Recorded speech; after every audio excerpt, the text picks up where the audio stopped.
Good evening, my friend. Welcome home. It is time for WDW Radio Live. I am Lou Mangello. It is Wednesday night, hopefully your favorite night of the week, because I get to spend and share some of it with you.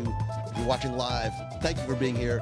Please do me a favor, tag and invite a friend to watch along with us. And if you're watching on the replay, join us every Wednesday right here, sometimes out there at 7:30 p.m. Eastern, whether you're watching on Facebook or YouTube. Thank you for being part of the community and conversation. It is good to be back tonight.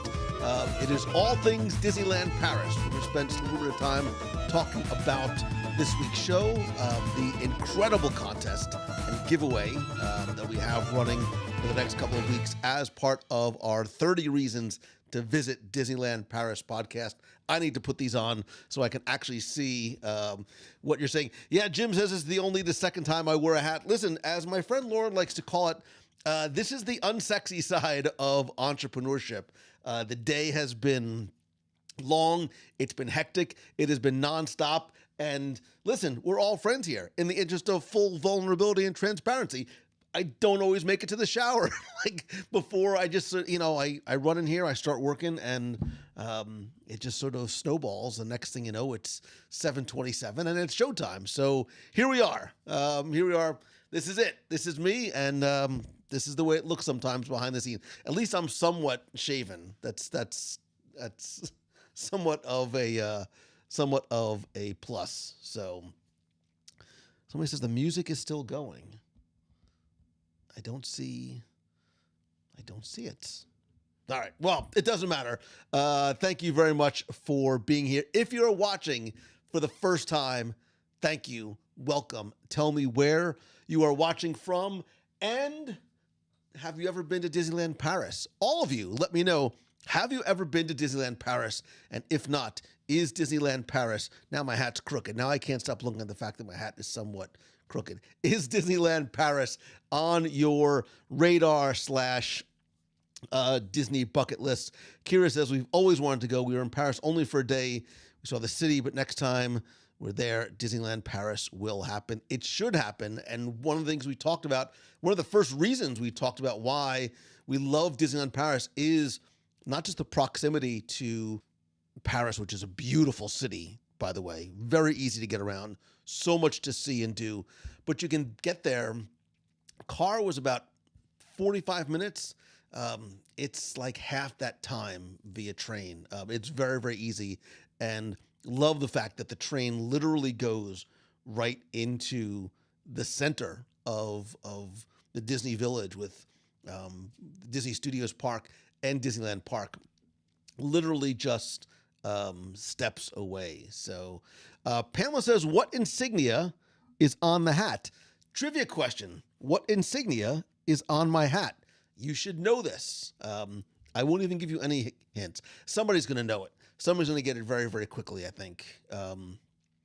Courtney says, we are from Long Island, or as people from Long Island, let's say Long Island. It's just one word. The G is where sort of the accent hits. We've been to Disneyland Paris once. Want to go back again. When was the last time you're there?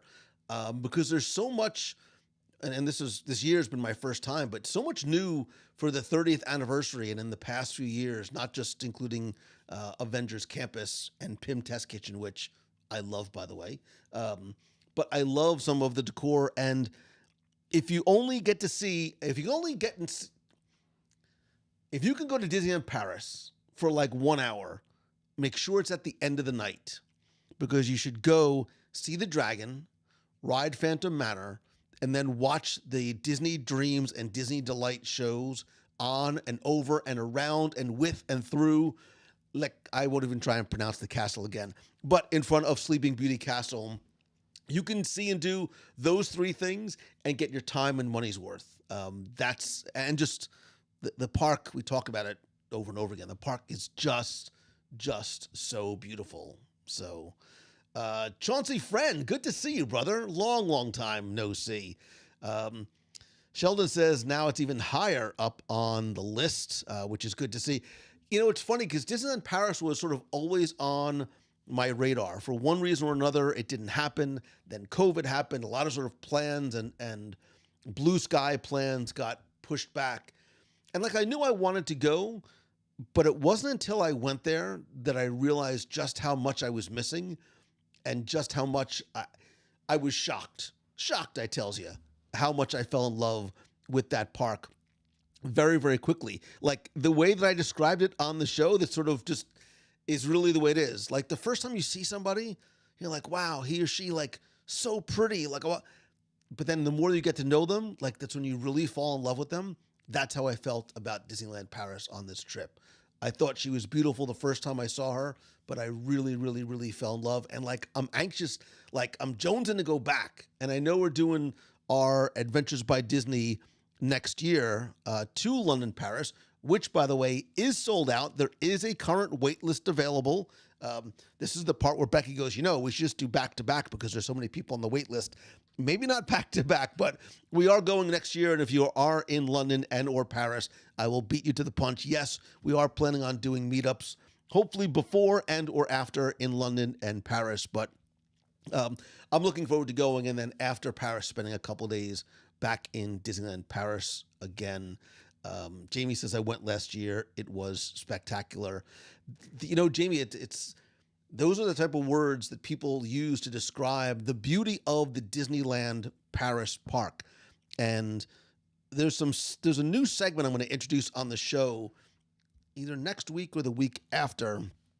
And that conversation is going to be part of a discussion we're going to have in this new segment. It's sort of where does Disneyland Paris sit in terms of the sort of ratings and rankings with the other parks? I mean, just from a pure visual aesthetic point of view, it may be the most beautiful of the Disneyland parks, right? Magic Kingdom, Disneyland, Tokyo Disneyland, Hong Kong Disneyland. It may be visually the most beautiful of the parks. And the more time I spent exploring it, it just seemed to sort of just go on and on. It was sort of like an open world park, right? If you're a gamer, it felt like an open world park because the deeper I went into Adventureland, the more I got to explore and enjoy of Adventureland. And the park sort of opens up around you, right? As you turn corners, it's brilliant in its design and engineering because, and I think about places like Disney's Animal Kingdom, it works well here too. You can't necessarily see around every corner. You can't see past the greenery. You can't see past a hill or an attraction or a building. And so when you turn that corner, like on Main Street USA in Walt Disney World, you get these reveal moments. And sometimes they are spectacular, right? It might be a pirate ship. It might be Skull Rock. It might be Big Thunder Mountain Railroad or Phantom Manor off in the distance.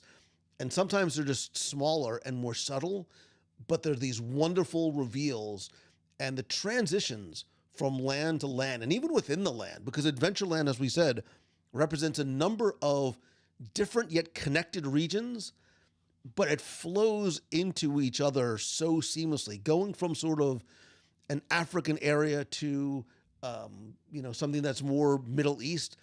It's just, there's this seamless transition, both aesthetically, visually, in the audio, in the background, and the sights and the smells. It really is a park in all five senses, 360 degrees, that just was very, very thoughtfully well laid out. So Jamie Robbins, nice to see you. Ellen and Matt Shaw, hoping to go to Disneyland Paris one day. Hannah says, it is my dream to celebrate my birthday in Disneyland Paris. Becky is singing Hatman, Hatman, na na na na na na na na na na na na Hatman. And yes, Kira, it is Sheldon. A few of you got this right. So it's from San Francisco. It's from the school. Here's the question for you. What is the name of the mascot of the school in which Tadashi and then eventually Hiro Hamada go? What is the name of the school mascot? You can sort of get where it starts here, but they don't say it. I don't think they actually say it in the movies. So Becky says, and I agree, you should never spend just 1 hour in Disneyland Paris, but if you could, like if we had just sort of this magic box that you could walk into and go and spend an hour, That's where I would do it. And yes, believe it or not, I wouldn't go there to eat first. Now that speaks volumes about a lot of different things, but yeah, it's the overall look of the park, I think, is one of its most attractive aspects to it. Emily says, I need to see Phantom Manor and I need to see the castle in person. Emily, I promise you that pictures and videos do not do that castle justice, especially because, and I think we talked about this, how you're able to walk around the entire perimeter of the castle, and it almost takes on a different shape. And, it's funny because if you're looking at the castle straight on and you go to the right side, the way it almost looks like a dragon's tail. The way it sort of, pardon the pun, it sort of tails off and sort of comes to a point as you go down these stairs and sort of wraps around in this wonderfully winding way. It's spectacular. So depending on the angle you look at it from and the time of day or night you look at it from, that castle takes on new light and new life. And again, just really, really, really gorgeous. So, let's see. See, I knew Becky was going to say that. We're going to do another date that side. So Ashley says Phantom Manor was closed when it's it recently reopened with a lot of those updates. And I think Ashley, we said on the show too, my daughter was devastated when we got there and the dragon was closed and we weren't able to see the dragon. So we have to go back again just for the dragon. Sam McGee says Disneyland Paris is my home park. It's incredible since Disney took over 100%. It's improved so much. So Sam, I was not there before Disney took over, but you definitely see and you get a sense, especially in places like Disney Village and in the studios, that there is this transition happening. There's a greater Disneyfication of, that's not a word, I know, but you know what I mean, a Disneyfication of those spaces. And I think the way they look now versus the way they're going to look in 6, 12, 18, 24 months is going to be vastly different. Especially in places like Disney Village, there's a lot of walls up, and that's not a bad thing because even some of the stuff that is there, you can see is a little bit dated. You can see that there's this transformation that I think is starting to happen through the parks. So Chef Bob is in the house. Hey, Chef, you can tell Chef Bob has moved to Texas because now he's saying, hey, y'all. Chef Bob never said y'all when he was at the boathouse.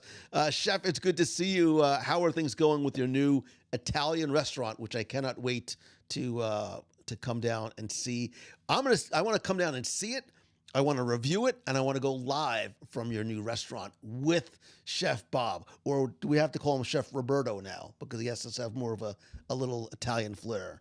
Is it Getchel or is it like Di Getchelo? Are you going to sort of Italianize your name? So Jim says the long flight's a killer. It's funny. It's actually not that bad, and maybe because it's all relative. Becky can speak to, a long flight is Japan. A long flight is China. When you're talking like 18, 19, 22 hours in a plane, that's a long flight. We first flew from MCO. We flew from Orlando to London Heathrow on the way there, which is about 7 hours or so. And then it's a quick jump over to Paris. On the way back, we went to, no, I'm doing this backwards. No, you're doing this right, Lou. On the way back, we went to JFK, which is about 6 hours, and then 2.5 back. So it breaks it up a little bit, and it really isn't too bad, especially when you go, depending on, are you like are you a red eye, like sleeper on the plane, or you can get work or catch up on movies and books and things like that. So Nick Palazzo, Disney Village is in the process of being updated. There are things that I realized are not there anymore that I had read about that were there at some time. So you can see that certain things are closed and has gone. Ashley says, sunset on that castle. I agree. And if you go back, and if somebody wants to link to it, if you go back to the live video that we did, maybe it's the time of year or whatever. So the sun sets very late there. and we got there for the drone show and the fireworks show, and the sun was just setting, and there's this the golden hour is the right term, because there was this golden, and I think I posted a couple of pictures on my Instagram or my stories. There was this golden hue over the castle, which looked like it was fake. And then as it turned into like an orange and a burnt orange, and then the sun went down and the stars came out, it's spectacular. And the way the castle is illuminated at night, and then with the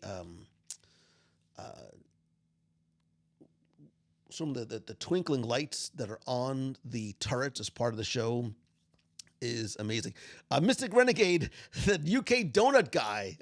It is good to see you. Mystic Renegade came to our last meet of the month, which was at Port Orleans French Quarter and Scat Cats Club, which I totally dig. I need to go back to again. And I hadn't seen you in 9 years? 9 years earlier when we met, you brought me donuts. You came to the meet of the month and you brought me donuts again. And you're a good man. It was good to see you. And thanks for spending some time chatting with us as well, and watching tonight on YouTube as well. William Krasinski says the 18-hour flight to Japan was long when we went in 2010. It's long, but it's worth it. It is worth it. I would do that flight again tomorrow if I could. Yeah, Becky says Japan and China are killer, but worth every. Becky, I don't know if I would use the word killer, especially where I don't think that your lay down pod is killer per se. I think if you were in row like 57 in the middle that doesn't recline with the restroom right behind you, that might be killer. It's a relative killer. Adrian and Arnold says they are going to Japan next spring, obviously taking a few days at Disney Tokyo. I'm so glad I fall asleep immediately on planes. Yeah, some people can. Some people like the right out. Some people are not. One day I'll share the story. I fell asleep on a plane, and it did not work out well for me. Some people who were my friends, who aren't my friends anymore, took advantage of the fact that I was really, really sort of passed out, but it's another conversation for another evening. So when is the next meet of the month? That's a really good question, Ashley. I knew somebody was going to ask that, and I wasn't going to get away. I'm trying to figure out where and how I can fit it in. I'm leaving on Monday for, where am I going? I'm going to Colorado. A teeny tiny, the town's like this big, like in a valley in the mountains of Colorado for a few days to speak. And then I've got another thing. So I'm trying to figure out when I can fit in a meet of the month this year. Scott, we just determined this is from Big Hero 6 from San Francisco. I didn't see anybody tell me, let me go back. I didn't see if anybody got the name of the San Francisco mascot, right? What is the name of the mascot from the school in Big Hero 6 in San Francisco? Some people say Xanax is their friend. Some people say, Becky says Ambien doesn't have. I don't necessarily, recommend, but sometimes you need a little bit of help. Melatonin gummies. They're all natural. They're not bad for you. They don't make you sort of feel tired when you wake up. They're a godsend. They are an absolute godsend. So. Emily Ennis gets it right. It is the San Francisco Ninjas from Big Hero 6. I don't think they actually mentioned the ninjas in there, or maybe it's I think it might be on like a banner in the background. That's where you're able to pick it up. So, brava. Well done.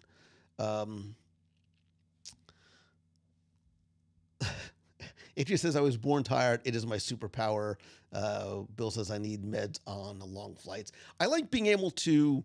I used to like when there was no Wi-Fi on planes. It was like cruises because it was the only time I could bring a book. Now with Wi-Fi, I'm like, I almost feel like Catholic Italian guilt, like I have to do work. But it's also a good opportunity to catch up on, just some entertainment and some mindless stuff. And some of the airlines have really good entertainment systems in them, like 100 different movies to choose from, and some unique and obscure stuff as well. I always load up my phone with a bunch of stuff to catch up on as well. So Corey Bassett says, which park would benefit most from a drone show? Any and or all of them, Corey Bassett. I think, so you'll never see drones in Animal Kingdom, right? I just don't think you're ever going to see that just because of the safety of the animal. So we'll sort of take that out of contention. But a drone show over Cinderella Castle behind Fantasyland, if there was a way to do it sort of up and down Main Street, I mean, I think there's the safety and liability that you have to worry about. We're sort of taking that out of consideration. But and certainly Epcot over the lagoon, I'm wildly surprised that hasn't happened yet. You wonder if it might happen in this next iteration of shows coming to World Showcase. It's done really well. It's done really, really well. If you go back again to the video that I did from Disneyland Paris, it and I know I admit I'm caught up in the moment, and you know, you always remember the last one that you saw, but the castle shows there with the drones, with the lasers, with the projections, with the lights, with the fireworks, with the water. I think it may be the best nighttime show I've seen at a Disney park.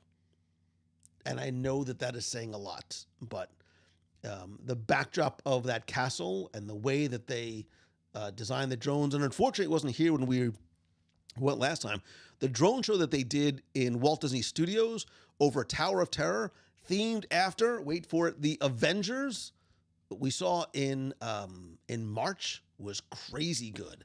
To have drones, and there's a video of that on the Facebook page. If you go into the live video section, you can still find it there. The drones take shapes of all different Marvel characters, and spoiler alert, it ends with Spider-Man hanging off the side of the Tower of Terror building with projections going on, music blaring. It's really, really, really well done. So it would have to be in world in a way that would be far enough away for guests. So if something crazy happened, if a gust of wind, if, you know, you couldn't run the risk of somebody getting hurt. Jim says, did the drone show look as cool as they did on video? No, it's 100 times cooler. It is 100 times cooler. Video, even with the quality of live video, cannot convey the clarity and the brilliance and the synchronized ballet that is these drones that obviously are in complete silence. And again, with the kinetic elements that they add on top of that, it really made for something that was, and I know I'm gushing. I admit that I'm gushing. Again, Disneyland Paris is the new girlfriend. Like, you know, she's brand new and I love her so much and she's so beautiful, but I love her so much and she's so beautiful. And, you know, it's, I unapologetically gush over her. So,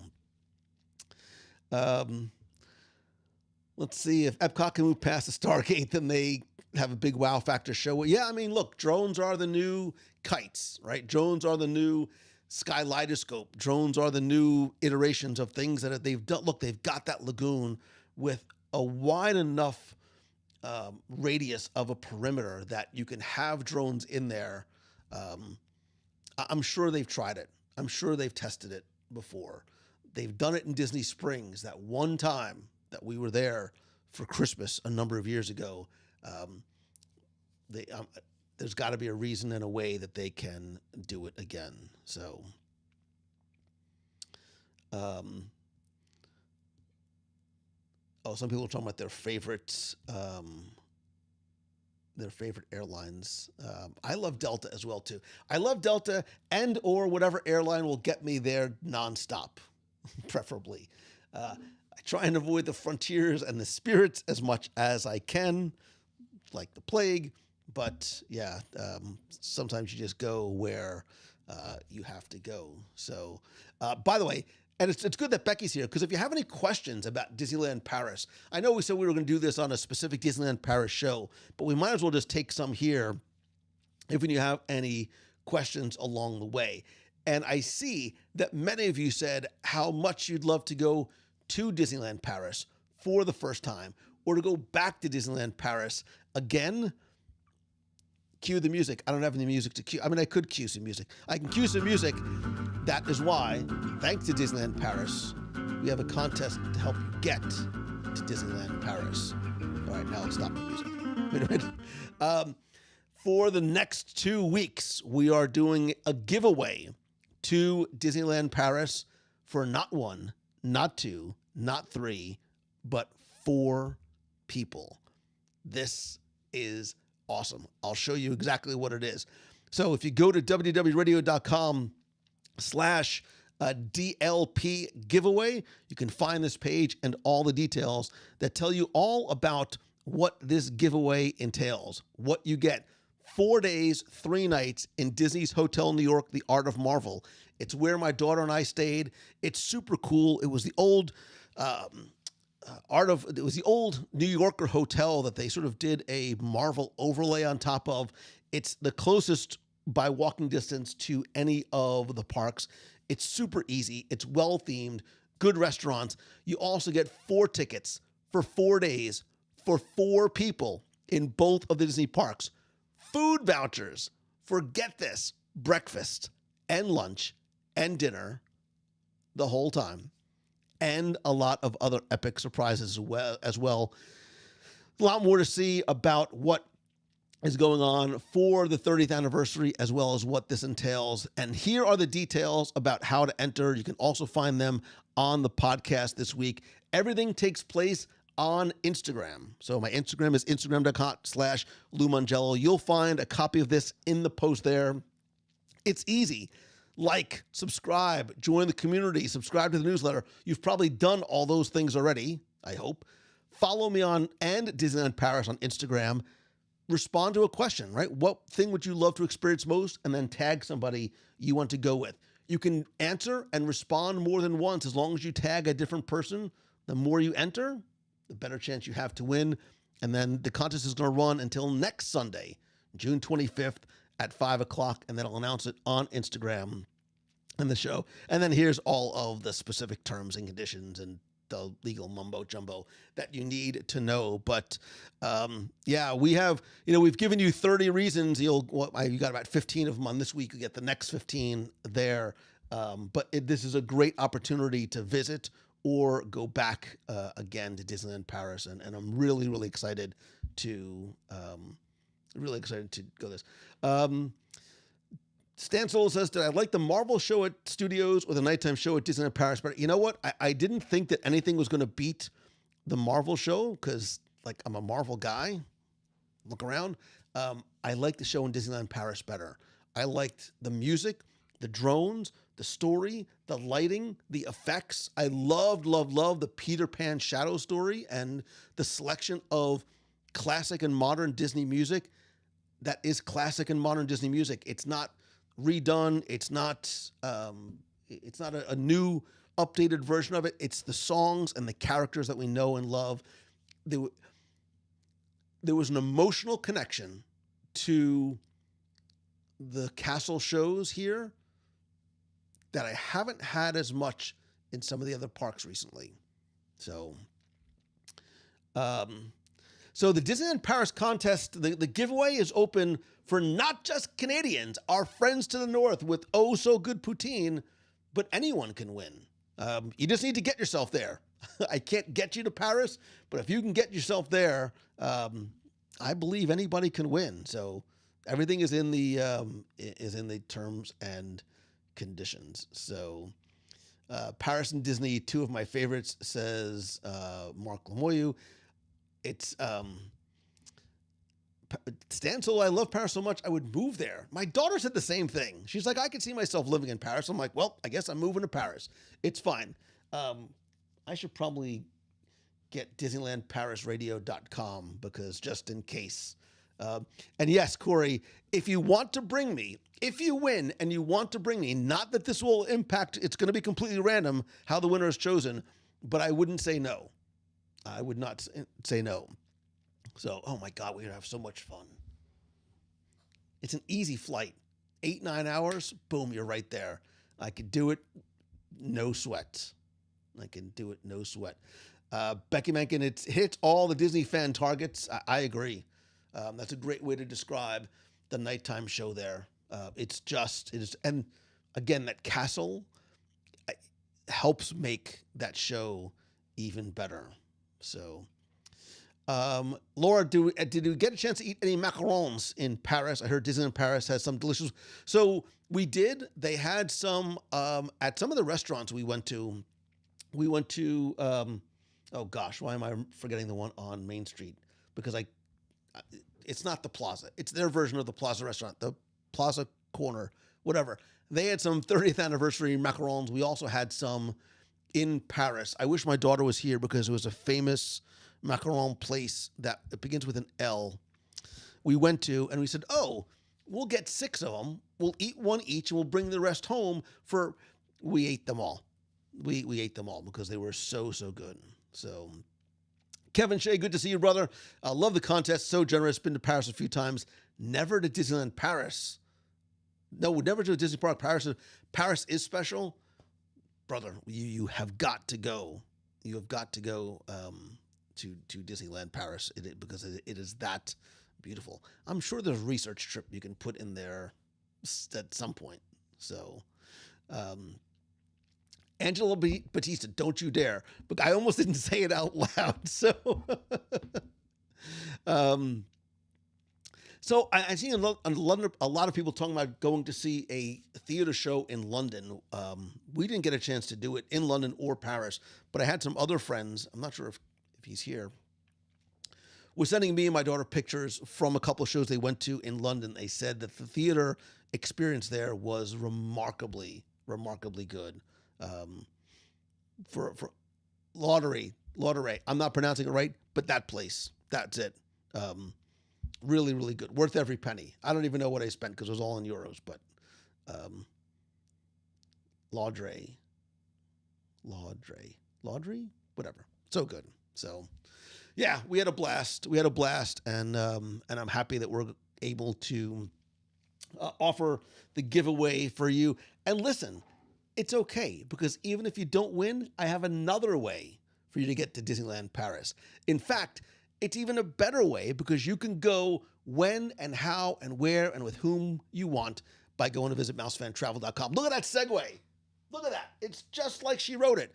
Mousefan Travel can help you not just get to the domestic parks, but certainly Disneyland Paris as well. They have a lot of travel advisors who have experience going to those parks, can help give you the guidance because it is foreign. I don't mean foreign just because it's overseas, but foreign in terms of it's done. Certain things are done differently than they are in the States. So having somebody to help you plan who has planned before and has sort of learned the lessons, made the mistakes, and knows the ins and outs is very, very helpful. And again, it comes at no cost to you. So the West End of London, just a channel away. Amanda says I need to see shows on the West End for sure. Oh, Amanda, I don't have my Nomad Lounge shirt, but if you go to meandthemagic.com, check out Amanda's brand new line of loungewear, like lounge because you get to hang out in it, and lounge based on the lounges of Walt Disney World. So super cool. I have a Nomad Lounge and I have a Rose and Crown Lounge shirt, which, by the way, very, very comfy. Like, they are good to lounge around in as well. I need to do a top 10 lounge show. If only there was somebody. That's Becky screaming. I could hear it now. Oh wait, as long as I'm giving love and grief to Becky Mankin, I also have to give thanks to Becky Mankin because was it last week? 2 weeks ago? I don't know. My space-time continuum in my brain is all messed up. We were talking about, somehow we ended up talking about like candies and foods we grew up with. Literally the next day, a box shows up and like it made that noise. And usually when Becky sends me a nondescript box, I get very, very nervous. I get exceeded. She just texted me, and I think that there's a potty mouth word in there. But this one was good because it was a box of boxes of Good and Plenty. So my childhood nostalgia was met, and it's candy and licorice. And I almost put one in my mouth right now, but I can't because I'm live. Yes, Emily, my phone does explode. So, Let me see. Lori Oliveri says, thank you for booking with me. We love Lori Oliveri. Heather says, it's pronounced Ledere. I wouldn't do well in France. I feel like when and then I'll get made fun of. If I try and do the accent, they're like, oh, look at you, French boy. And then if I don't do the accent, oh, look at you, Orlando boy. I can't win either way. And I just sometimes feel like I'm not saying it right. And so, but I did get a couple of messages and emails from people because I must have said something like that on the show. And they were like, don't sweat it, man. Like you pronounce the name of the castle just fine. So I didn't feel as though I potentially offended an entire nation. So, as a new mom, I thrive in athleisure. So, one, congratulations. Two, I also thrive in that I just take the ath part off. I'm a loungewear kind of guy. I'm a comfy, short, like super soft t-shirty around the house kind of, much like I'm wearing right now. This is my work uniform. And sometimes I'll even leave the house. I don't care. I have no shame. Like if I feel like lounging around, I'm going to lounge around. Karen's having a I haven't had a Charleston Chew in ages. Becky said I have to bring it. Becky, I kept one to the side unopened just for you. I mean, it's also an emergency backup because I am plowing through this box. Oh, it's a fat-free candy, which in my mind means it's a health food. 110 calories, 0 grams of saturated fat, so 19 total grams of protein. I mean, sugars. It's sugar and protein. They're the same thing. They do all the same thing. So, Bo Venture said, watching on YouTube, said, did you see the Spider-Verse? I did. And we should have a Spider-Verse conversation at a separate time. Maybe we'll have it in the spoiler support group for anybody who didn't see it. But it's the first movie in a long time, possibly since Endgame, that I walked out of the theater and I said, I need to go back into the theater and see it again. My son has seen it 5 times. 9 times? No, 5 times. It was an obscure Ferris Bueller reference. It's brilliant. It's beautiful. It's emotional. It's nostalgic. It pays fan service without being like overly goofy. It's really, really well done. And there's an emotional component to it as well. It's all the things. It's a near perfect hero movie, not superhero cartoon movie or animated movie, but a near perfect superhero movie. It's a top 5 like superhero movie, which is something that's a conversation we have to have too. The top 10 all time superhero movies: Superman 4, Quest for Peace, Red Sonja, the Batman with Mr. Freeze, which I never even got to see the end of because, yeah. Corey Bassett says, what is that? That is my Tron identity disc from, I've had that for a while. That's like when Legacy first came out. I think I got that. I had another one that lit up and made noise and sound and did all kinds of cool stuff. And I gave it to my son. God only knows that how deep it's buried in the back of his closet somewhere. But that's just simple. Good Lord, Becky Menken. Like, I can forgive you not seeing Black Widow. I can forgive you not seeing some of the other movies. It's unforgivable.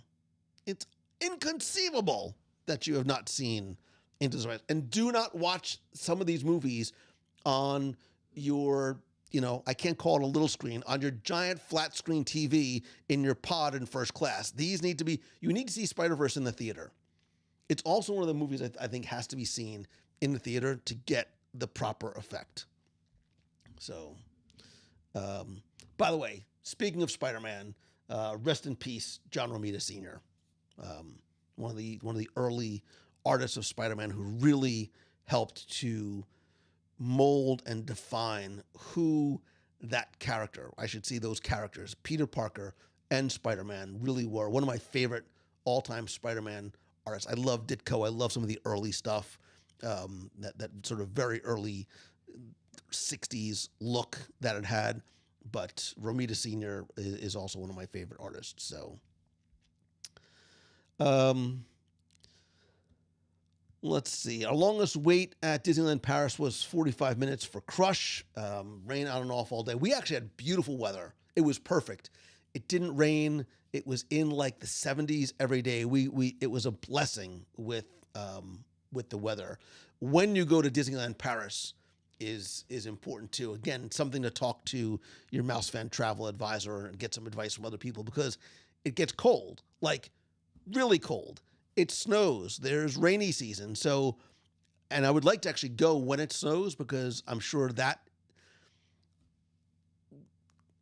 not just visually, the aesthetic of the snow on the ground, but when the snow falls, I have my snow voice on now, but when the snow falls, there is this, there's a dampening of sound, right? It sort of muffles a sound.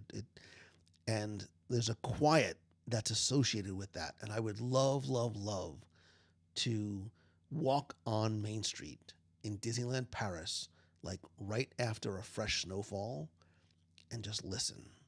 Like, I want to hear the sounds of that park. And then as sort of the cacophony of voices starts to rise as more and more people come in, how that background melody starts to change a little bit, and how sort of even the music is muffled ever so slightly.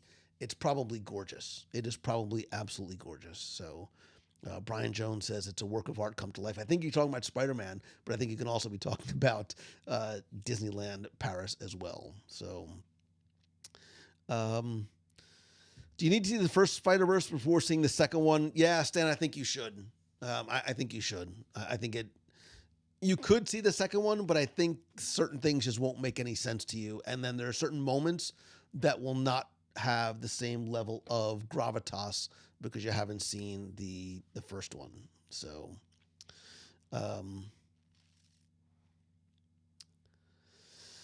Ben says, you never know what the weather's going to be like in Disneyland Paris. We've also had really hot and really cold. So Jim, I didn't mean to put on my snow voice. My daughter makes fun of me all the time. She's like, Dad, you get your radio voice on. I'm like, no, I don't. This is the way I talk. She's like, you're doing it right now. There it is. There's the radio voice. So I'm trying to do less of the radio voice, but it is. When you talk about the snow, you have to sort of like change your cadence a little bit, and you just sort of take everything down and talk about like the quiet of the snowfall. So, Elizabeth says, both times I was in DLP, it was cold like freezing. The rides were closed because the water freezes back in 2005 or 2006. Speaking of the water and water rides in Disneyland Paris, I have 4 words for you. It's a small world. The new, recently reopened Small World is breathtakingly beautiful. It's my favorite Small World. It is my favorite Small World. Not just because it's got a fresh coat of paint on it, but the way countries are represented, the French version of Small World playing in the background, the representation of America is fascinating to me. Like, my daughter and I were in we rode it a couple times, and I wonder if people from other countries feel the same way when they ride Small World. Like, I don't want to spoil it for you, but like, there's a big Hollywood sign at one section. Like, and I'm like, is this how people in other countries perceive what America is? Just like in Frontierland, like it is a foreign concept of what Frontierland is and or was like, and that's the only way to sort of describe it.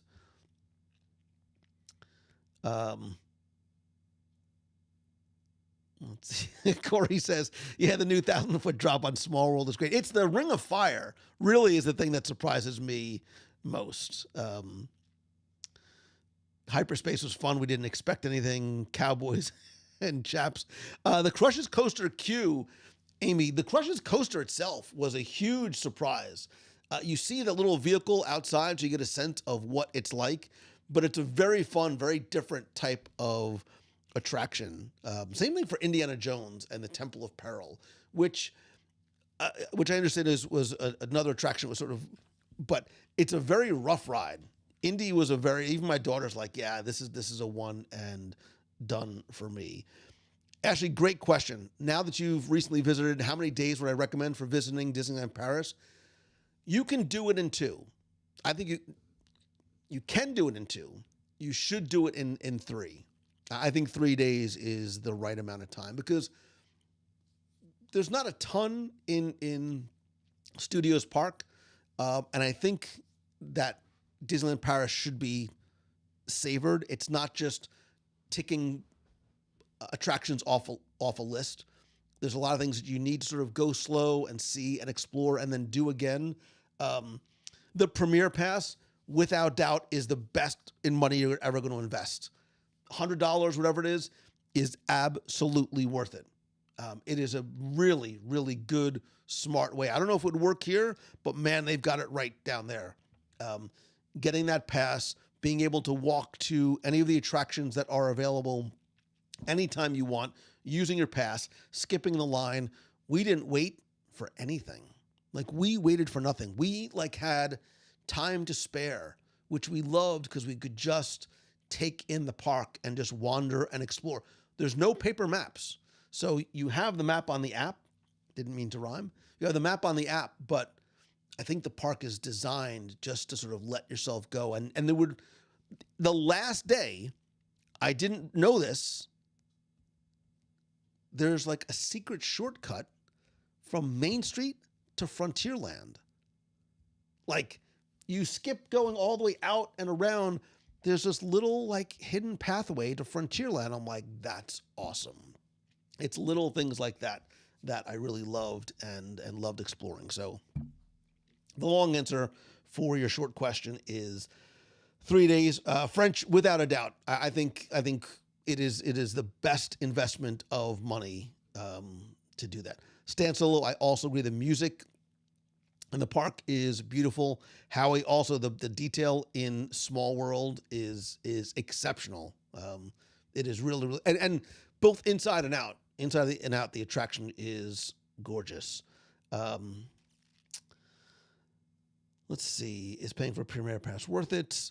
Howie, my daughter, she lost her marbles over the Lion King shows. She is studying stage management. That is her jam. She was very, very, very, very impressed with that show. We did not get a chance to see. So we were there for 3 days. We did not get a chance to see Mickey the Magician. We didn't get to see that. We did not, obviously the dragon was closed. There was a couple of things that we didn't get to, we could have spent a little bit more time if we wanted to make sure we quote unquote saw everything and did everything. We could have even used, and by the way, not only is the Premier Pass worth it, but I don't know what it's called, but it's basically for shows like Lion King, they have a skip the line ticket. So the first day we were going to Lion King, we had gotten there a half hour early, and the line was 33 kilometers long. I don't know how long that is in actual feet. It was huge.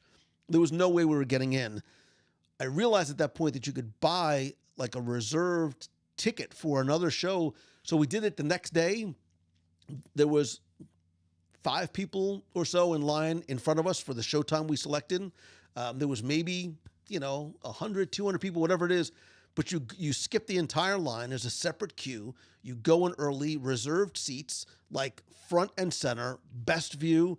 And I think it was $15 or $17 per person. Time is money. Rather than spending an hour 15, whatever it is, waiting in a line and getting a bad seat, that was $17 very, very well spent. So,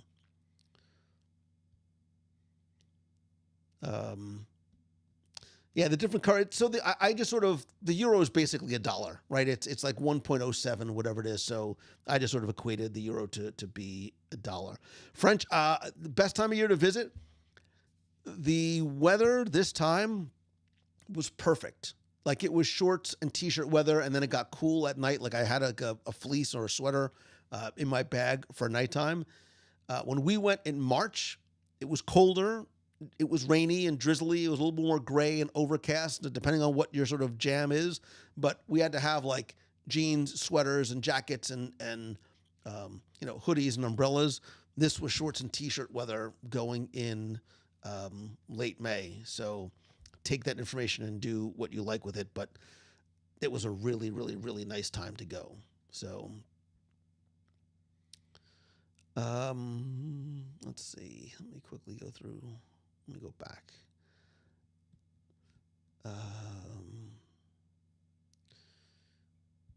Becky says you can also do so. Becky says you can do four. So Becky, I was thinking specifically about the parks. Like I think if you're depending on where you're coming from, and if you have the time and the means to do it, if you are able to spend an additional day in Paris before or after, like without a doubt, the best thing that my daughter and I did was extend for a couple days in Paris, and we did a lot in a very very short period of time, like 2.5. Let's see, we were there Thursday. We got to Paris Thursday afternoon. We left Sunday morning, so 2.5 days. We did a lot. We did a lot of walking. So bring comfortable shoes, by the way. Ben says a jumper is required in the evenings. He means a sweater. I think that's what they call a sweater in the UK, is a jumper. Let's see.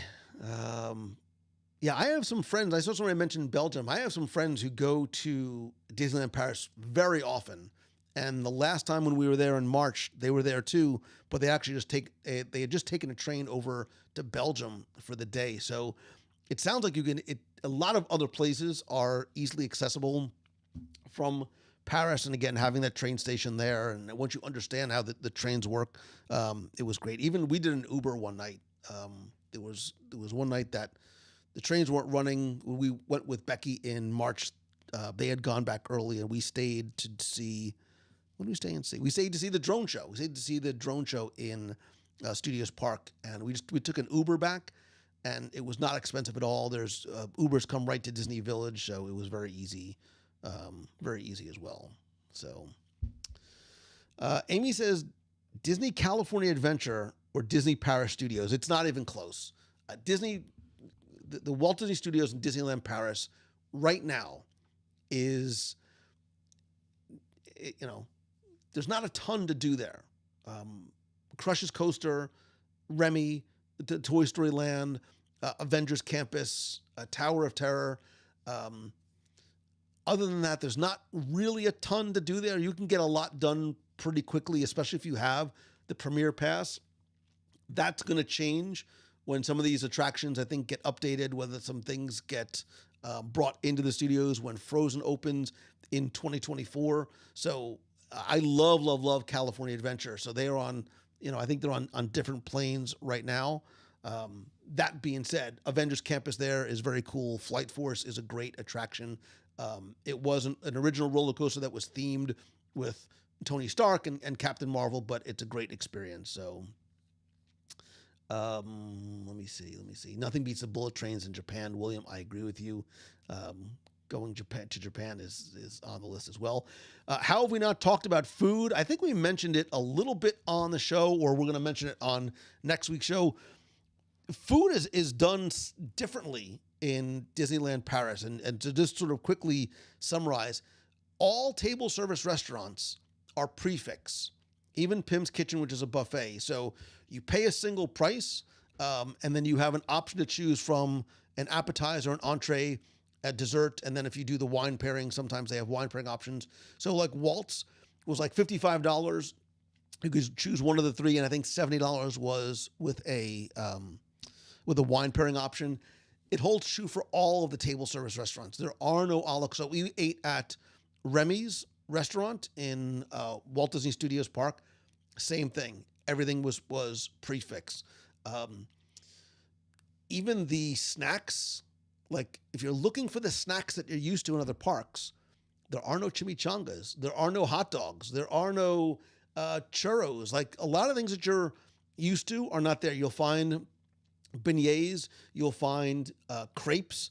The best thing that we ate was, I loved the Mickey beignet I had on Main Street, and I had a croque monsieur, which was probably the best overall thing that we ate other than Pim's Test Kitchen and Waltz. But the food and the food option there are very, very, very different.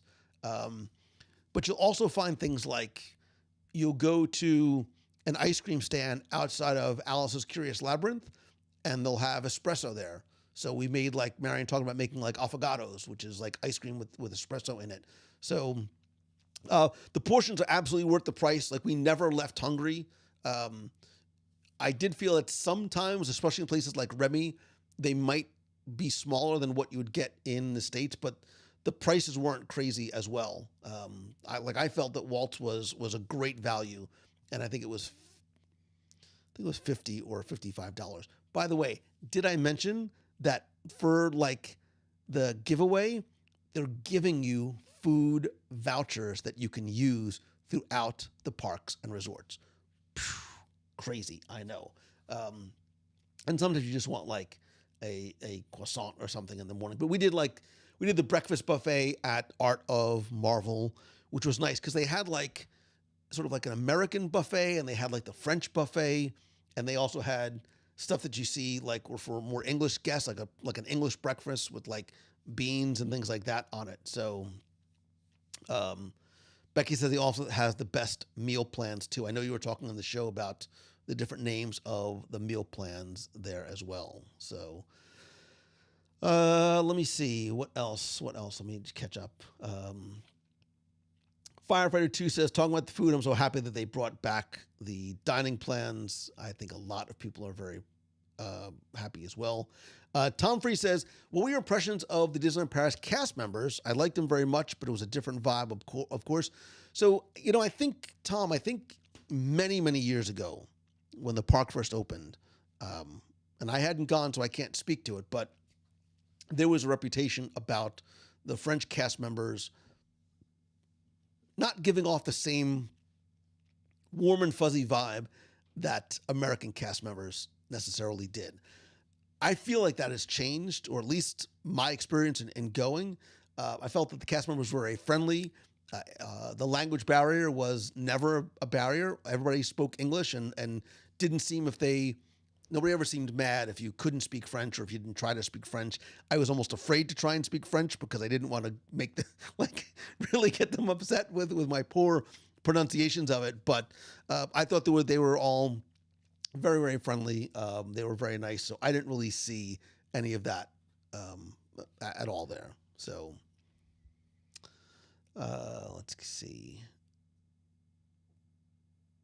I had cheese and baguettes. Some of the best meals I had when I was in Paris were croissants and bread and just some jams and butter and coffee it's exactly what you imagine it to be. Sitting at a little outside cafe on little chairs at a sweetheart table, just watching the world go by, were some of my favorite meals. And don't tell my daughter, but some of my favorite memories as well. That was the best part of the whole trip. Shh, don't say anything. So somebody's talking about the dialogue. So for some attractions were almost exclusively in French, but they do something that's brilliant, is that the dialogue that will happen, right? We're talking about a dialogue between two people. One person will speak in French and one will speak in English. So you're only catching one side, but there's enough exposition in their dialogue that you understand the context of the conversation. So I'm thinking about Captain Marvel speaking in English, talking to Tony Stark speaking in French in Flight Force. Everything that happened in the queue made total sense to me. When Thor, who's speaking in French, is talking to Loki, who's speaking in English, at the character encounter and the sort of the mini show that takes place in Avengers Campus, it all made perfect sense. That is the way all these things happen. Now, when we went to go, we had a very special private meet and greet with Spider-Man, thanks to the folks at Disneyland Paris, who were very, very kind to us while we were there. Spider-Man spoke perfect English, like no French accent there. That was Peter Parker from Queens. He had a little bit of Queens thing going on there. He absolutely was Peter Parker. So there was no, even so, and I can say this, I don't think I said it on the show. Did I? I can say this now because I have control of the video. So the folks at Disneyland Paris had prearranged for me to be part of the show with Star-Lord and Gamora I didn't know this was happening, I swear. Prearranged for me to be part of the show with Star-Lord and Gamora and the dance-off in Avengers Campus. Don't bother trying to bribe my daughter because I have the video, she doesn't. And Star-Lord spoke French and Gamora spoke English. No, vice versa. No, that's right. Star-Lord spoke French, Gamora spoke. So I knew what was happening. And then Star-Lord would also sort of break into English when he needed to. So the bottom line is not everything is sort of fully in French.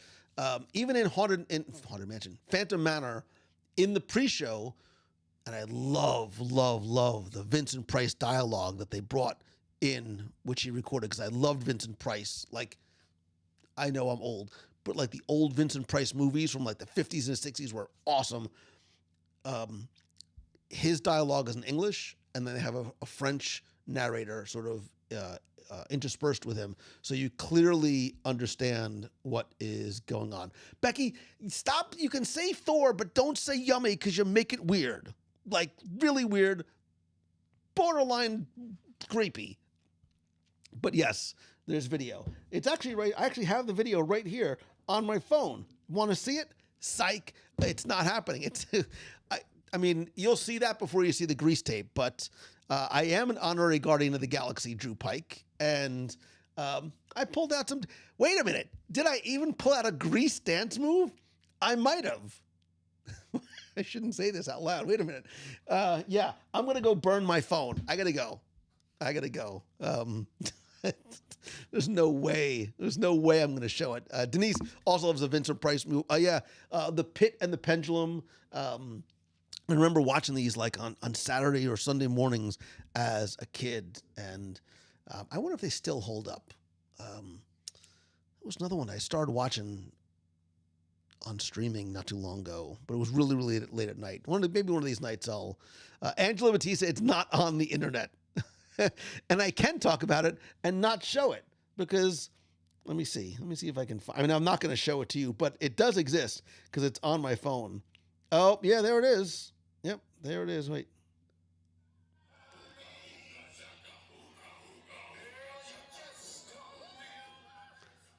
I mean, that's it. That's all you're going to get.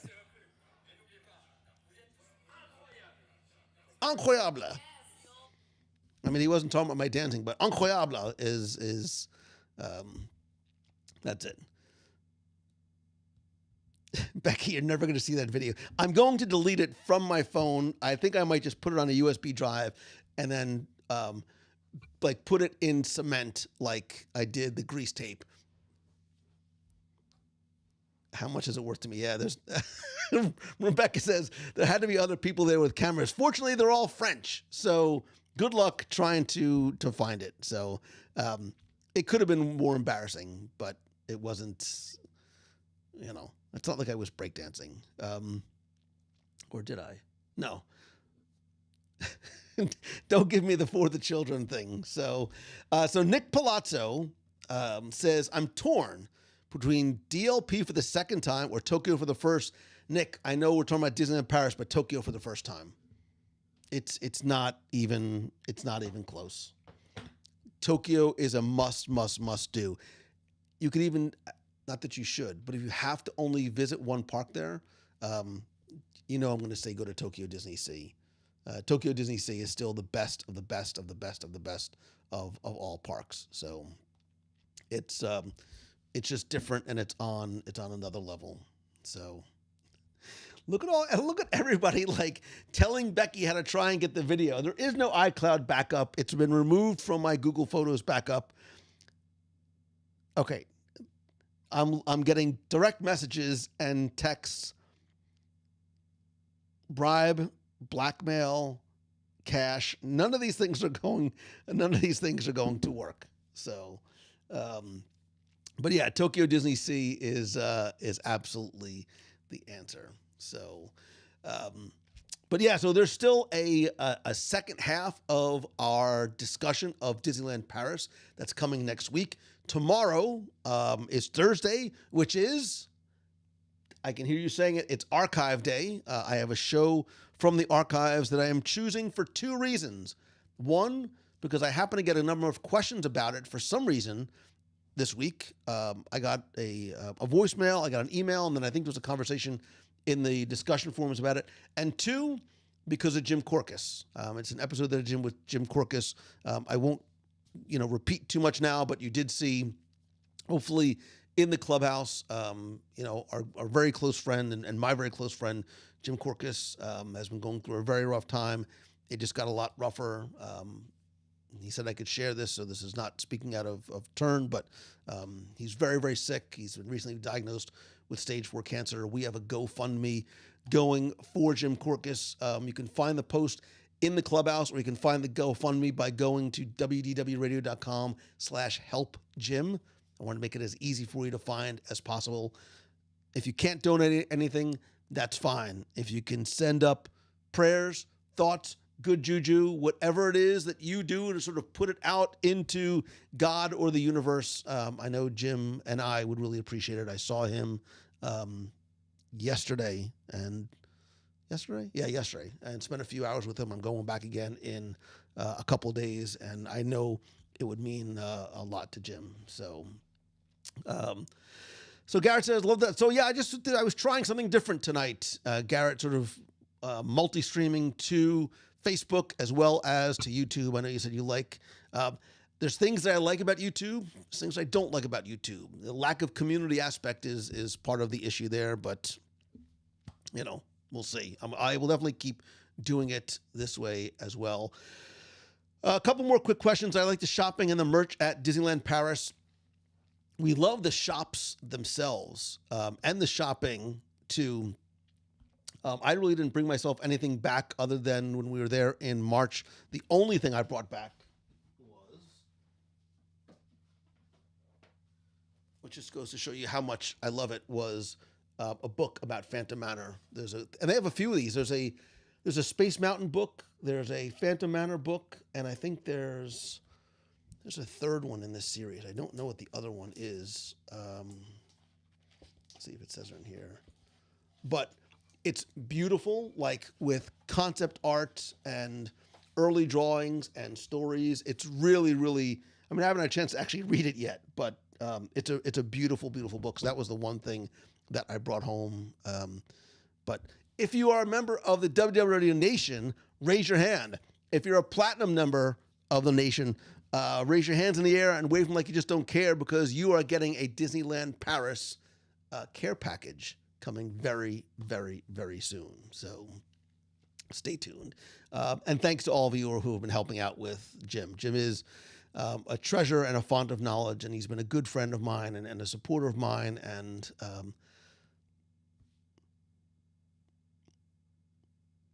Jim's been very kind to me for as long as I have known him, and